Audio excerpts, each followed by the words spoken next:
ఇది వరద కాదు, కళ్ల ముందే కదిలొచ్చిన జల ప్రళయం. కొన్ని క్షణాల ముందు వరకు ప్రశాంతంగా ఉన్న లోయలు ఒక్కసారిగా ఉగ్ర ప్రవాహానికి బలయ్యాయి. మంచు, బండరాళ్ళు, మట్టి, నీరు అన్నీ కలిసి మరణ మృదంగం మోగించాయి.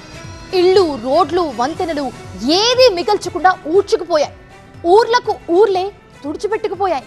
హిమాలయాల ఒడిలో పుట్టిన నీరు క్షణాల్లోనే కట్టలు తెంచుకున్న సముద్రంలా మారింది.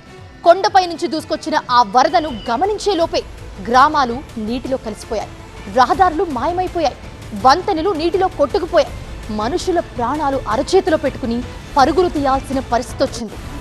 అసలు ఇంతకీ ఈ ప్రళయం ఎందుకు వచ్చింది? భూకంపమా?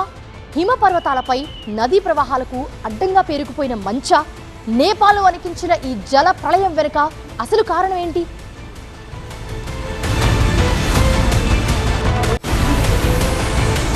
पुरै त्रिशुली लाइभ लाइभ यो चाहिँ है गाइस यस्तो लाइभ छ। ओहो ఎంతటి విషాదం, ఎంతటి ఘోరం! కళ్ళెదుటే కలలు సౌధాలుగా కూలిపోయాయి.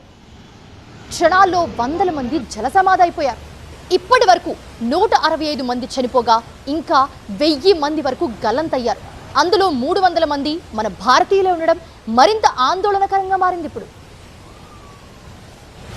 నేపాల్, చైనా సరిహద్దు సమీపంలోని ఎగువ పర్వత ప్రాంతంలో ఐస్ రాక్ అవలాంచ్ సంభవించి లేన్హే నది ప్రవాహాన్ని అడ్డుకున్నాయి.